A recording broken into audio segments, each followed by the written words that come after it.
আসসালামু আলাইকুম ওরহমতুল্লাহি বারকাতুহ।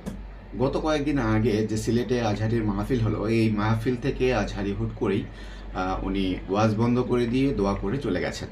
তো বিশৃঙ্খলা পরিবেশ সৃষ্টি হয়েছিল মর্মে সেটা বোঝা যাচ্ছিল যে বিশৃঙ্খলা পরিবেশ সৃষ্টি হয়েছে, যার ফলে তিনি মাহফিল থেকে কথা না বলে চলে গেছেন। তো এখন অনেকেই বলছেন যে আজহারি সাহেব পালিয়েছে, আবার কেউ কেউ বলছে যে তিনি একজন যেহেতু দায়ী, সেক্ষেত্রে তার এই ওয়াজটাকে বা দাওয়াটাকে বন্ধ করে দিয়ে চলে যাওয়া ঠিক হয়নি। দেখুন, প্রত্যেক জিনিসের দুটা ভালো এবং মন্দ দিক থাকে। তো আজহারি সাহেব যেটি করেছেন সেটা তার মস্তিষ্কে এবং মনে যখন যা এসেছে সেটাই বলেছেন, তাই না? সো এখানে আমাদের আসলে কিছু করার নেই। তবে ইন জেনারেল যদি আমরা বিচার করি, আমি আগেই বলছি ইন জেনারেল, সো আমাদেরকে মনে রাখতে হবে যে রাসূল সাল্লাল্লাহু আলাইহি ওয়াসাল্লাম যখন দাওয়ার কাজ করতেন, তখন কিন্তু তিনি কৌশল অবশ্যই অবলম্বন করতেন। এবং যেখানে রাসূল সাল্লাল্লাহু আলাইহি ওয়াসাল্লাম ইসলামের প্রথম দিকে যখন দাওয়ার কাজগুলো করতেন, তখন গোপনে দিতেন। আবার যখন প্রকাশ্যে দেওয়ার প্রয়োজন হলো, তখন কিন্তু তিনি প্রকাশ্যেই দিয়েছেন। সো এই ক্ষেত্রে আমরা অবশ্যই বলতে পারি যে আজহারি যা করেছেন তা হয়তো ঠিক করেছেন। আবার কিছু কিছু ক্ষেত্রে তিনি কাজটি এভাবে না করে অন্যভাবে করলেও করতে পারতেন। যেমন রাসূল সাল্লাল্লাহু আলাইহি ওয়াসাল্লামের কিন্তু প্রতিকূল পরিবেশ অনেক রয়েছে, হ্যাঁ? তিনি অনেক প্রতিকূল পরিবেশে তিনি ইসলামের দাওয়া দিয়েছেন, তিনি বন্ধ করেননি। এমনকি তার উপরে জুলুম করা হয়েছে, অত্যাচার করা হয়েছে, যুদ্ধ করা হয়েছে। তারপরে কিন্তু দাওয়ার কাজ তিনি বন্ধ করেছেন? বন্ধ করেননি। সো কিছু হয়তো ঝামেলা তৈরি হয়েছিল।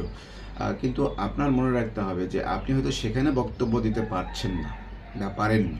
কিন্তু আপনি যদি বক্তব্যটাকে কন্টিনিউ করতেন, তাহলে কিন্তু সেই বক্তব্যগুলো রেকর্ড হতো, যে আপনি যে কথাগুলো বলতে চেয়েছেন, যেগুলো বলতে পারেননি। তো সেই কথাগুলো কিন্তু আমরা ফেসবুকের কল্যাণে বা অনলাইনের কল্যাণে, ইউটিউবের কল্যাণে বাংলাদেশের অন্যান্য জায়গার মানুষগুলো কিন্তু সেগুলো শুনতে পারত।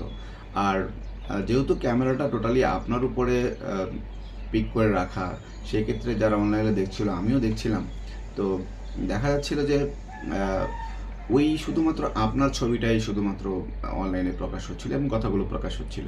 সুতরাং বাহিরে কি হচ্ছিল সেটা কিন্তু আমরা জানতাম না। সুতরাং আমরা যে এই সেই মাহফিলের সামনে লোকের চেয়েও বহু লোক যারা অনলাইনে দেখছে বা দেখছিল, তারা কিন্তু মাহরুম হয়েছে। এবং আমরা মনে করি যে ইসলামের দাওয়া যে প্রকাশের ক্ষেত্রে বাধা তো আসবেই রে ভাই।